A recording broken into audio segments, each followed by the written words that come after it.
خەباتی هەمەلانی بواری حیزبایەتی، ڕێکخراوەیی، چەکداری، میدیایی، جەماوەری، دیبلۆماتی، پەرلەمانی و حکومڕانیە. ڕەنگە لە قۆناغێکدا یەکێکیان سەرکی ببن و ئەوانی تر لاوەچی، بەڵام هەرگیز هیچیان فەرامۆش نەکراوە. بۆ نمونە لە سەردەمی شۆڕشدا بواری خەباتی چەکداری ئەو لەوێت بوو، بەڵام نەک لەسەر حسابی خەباتەکانی تری وەک ئیعلامی و سیاسی و جەماوەری کە دەرفەتی خەباتی مەدەنی، پەرلەمانی و دیبلۆماتی هاتۆتە کایەوە.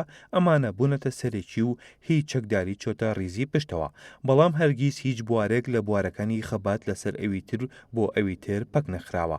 بەپێی پێداویستی خەبات و ئەو لەوێتەکان ڕیزکراون.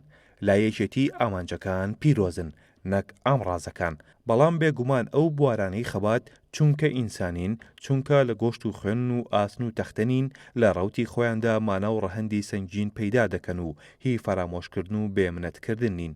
یەکێتی گرانایی دەداتە بوارەکانی خەبات بەپێی هەلومەرجی خەباتەکەی خۆی، بەڵام وەک سەرمایە گوزارێک لە ئامڕازەکانی خەبات ناڕوانێت کە بەپێی ڕۆژ فەرامۆش یان پێشیان بخات.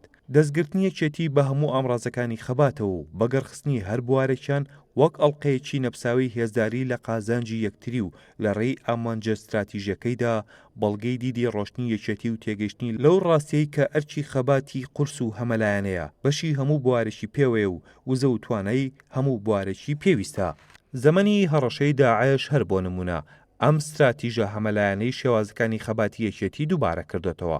تا پێش شەڕی تیرۆرسانی داعش زۆر هێز و لایەن هەبوون پێیان وابوو تفەنگی پێشمەرگە کەڵکی نەماوە و سەردەمی سیاسەتکردنە.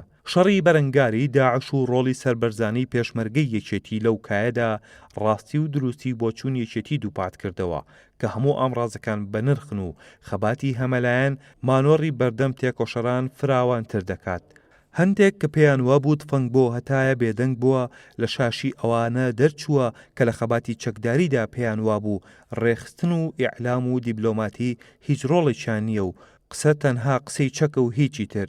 پێداگریەکێتی لەسەر ئەو خەسڵەتە هەمەلایەنەی خەبات وای کردووە قەت کۆڵ نەدا و هەموو زەمن و دەرفەتەکان بەهی خۆی بزانێت.